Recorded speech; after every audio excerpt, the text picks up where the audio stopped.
Pois é, Pitoli, essa informação é da Bela Megali, jornalista do O Globo, dizendo o seguinte: o ministro Alexandre de Moraes desponta hoje como principal interlocutor do comandante do Exército, general Tomás Paiva, no Supremo Tribunal Federal.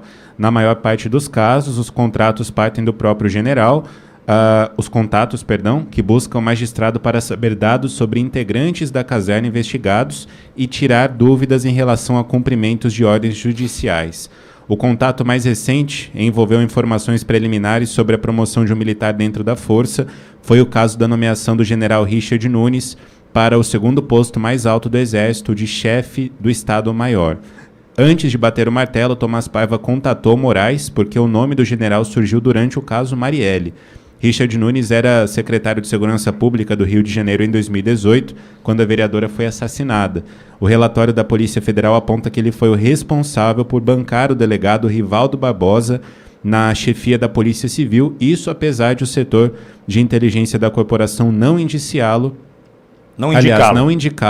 para o posto. Rivaldo está preso sob a acusação de ter planejado o assassinato de Marielle, que, segundo a Polícia Federal, tem os irmãos Brazão como mandantes. Quando o nome do general Richard Nunes apareceu no documento, o chefe do Exército contatou o ministro Alexandre de Moraes e adiantou sua intenção de promovê-lo. Na conversa, deixou claro que se houvesse informações que comprometessem Richard Nunes, mudaria a escolha. Moraes sinalizou que poderia seguir com a nomeação. Essa não foi a única consulta feita pelo chefe do Exército ao magistrado. Sempre que tem dúvidas sobre como cumprir as ordens do STF em relação a militares investigados, Tomás Paiva se orienta com o magistrado. O general estabeleceu uma regra, por exemplo, para os membros da caserna que já foram presos. Esses são obrigatoriamente retirados de suas funções e mandados para casa. Já os investigados que não chegaram a ser detidos, mas passaram por medidas como buscas, mudam de posto, mas continuam trabalhando na força. Você entendeu, Cláudio? Não adianta o Exército querer gastar dinheiro hoje. Por quê? Vamos lá. A indicação do Tomás Paiva já parte do Supremo. A indicação do Tomás Paiva. Vamos lembrar? E aí não adianta. Eu tenho uma pessoa muito querida, que eu respeito muito. É da reserva. Uma posição de destaque dentro do Exército Brasileiro, que se incomoda tanto quando eu falo da perfídia do 9 de janeiro, Cláudio. Ele se dói. Me manda mensagem. Qualquer militar, isso aí dói. Dói. Que tem vergonha na cara, né? O militar aceita perfídia. Não, mas ele diz para mim que um dia saberemos da verdade. E eu peço para ele assim, conte-nos a verdade. Por quê? Esse desgaste do Exército Brasileiro vai continuar. Pode gastar $1 quinquilhão em campanhas de publicidade, que isso não vai melhorar. Essa relação com a população não vai melhorar. Por quê? Nesse momento, recebendo essa informação que vem do Globo, eu concluo que aquele 9 de janeiro, daquela forma, se concretiza uma perfídia diante do povo brasileiro, porque tivemos um oficial do BOP dizendo que foi um sequestro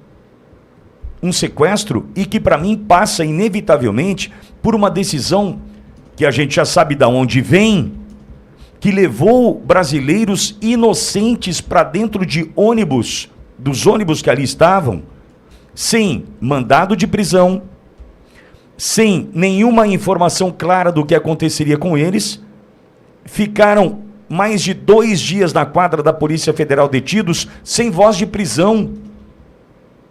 E agora a gente sabe que tem uma relação do Exército com o Supremo Tribunal Federal que queria ver todo mundo preso. Por quê? Vocês ainda vão ver muita gente presa, tem muita multa para aplicar. Teve uma fala dessa, não teve no evento? Se teve. E aí o Exército vai querer recuperar sua imagem como? Se a gente vai descobrindo que, de fato, essas relações nos bastidores demonstram claramente que aquelas pessoas que estavam diante do QG, na Praça dos Cristais em Brasília, estavam dentro de uma armadilha. Estavam dentro de uma armadilha, que era só uma questão de tempo, precisavam de um evento maior, criaram o 8 de janeiro, para prender aquela turma que estava na frente do quartel no dia 9. Tem um outro detalhe. A prisão de inocentes, eu repito, a prisão de inocentes, por quê? Dentre eles o Marcos Soares, o João, que ontem a gente fez uma campanha aqui por ele e conseguimos, a partir, é claro, do seu advogado, do trabalho dos advogados do Marcos, tirá-lo de um presídio de segurança média em Viana, onde ele estava sendo ameaçado de espancamento durante o banho de sol, sendo que ele chegou em Brasília, comprovado pela perícia da Polícia Federal,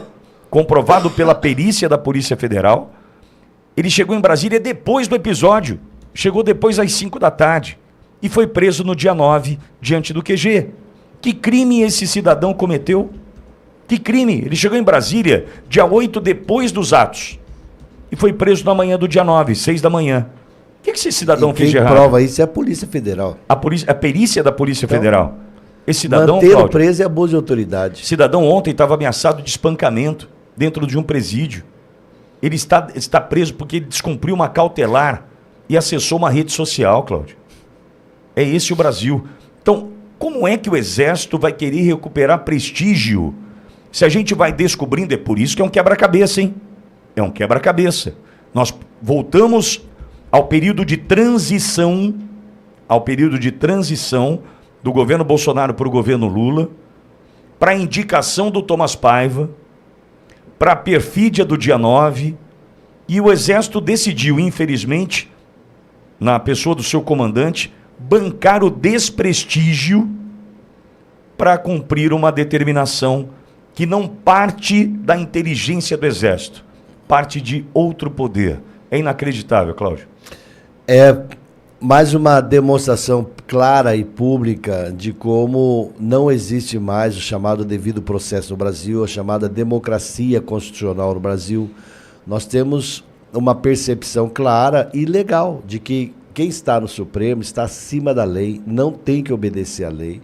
Os membros do Supremo adoram repetir para todos nós: o Supremo Tribunal Federal é a última palavra sobre Constituição no Brasil. Então, por conta disso, eles se dão ao luxo de falar o que eles quiserem. Bateu maioria de 6 votos, eles decidem o que quiserem. Eles acabaram de decidir ampliar o rol de pessoas que estão sujeitas a julgamento com foro privilegiado no Supremo. Eles decidiram ampliar. É palhaçada, isso daí não é democracia, isso aí não é o devido processo.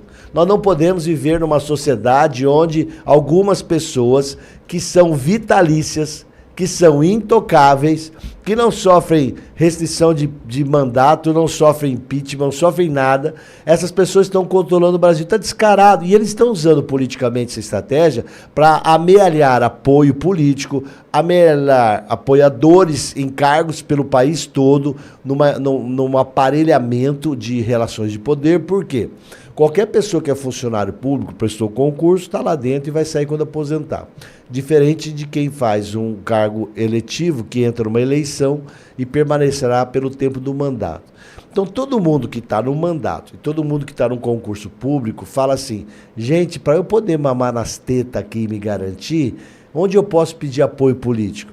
Aí o pessoal olha lá em cima no STF e vê que lá eles são vitalícios. E o pessoal lá dentro, alguns membros do STF, estão fazendo assim: vamos conversar, deixa eu confiar em você confia em mim e eu te garanto por aí.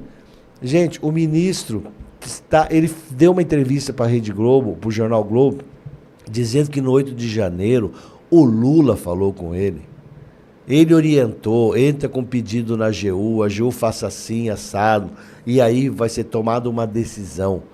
Quando ele fala vai ser tomada uma decisão numa entrevista, ele não está dizendo qual é a decisão, mas quando ele está conversando com o cidadão por telefone, fica óbvio qual é a decisão. Aí ele disse que depois conversou com o Flávio Dino e com o Lula, ele recebe uma ligação do ministro da Advocacia Geral da União, que é quem vai entrar com pedido, literalmente para combinar: você pede A, B, C e eu vou conceder. Por conta desse tipo de diálogo que o ministro Alexandre de Moraes reconheceu e falou que fez na entrevista para a Globo, eles anularam a Lava Jato, dizendo que o Moro conversava com o Deltan Dallagnol. Está entendendo como tudo isso é nulo? E se não é agora, em 2024 ou em 2025, alguma época a história vai reconhecer esse absurdo que o Brasil está vivendo. Mas o povo, nós temos que fazer que nem o povo de Israel. Temos que ficar unidos na fé para enfrentar os inimigos da fé. Porque senão, meu irmão, separados, todos seremos derrotados.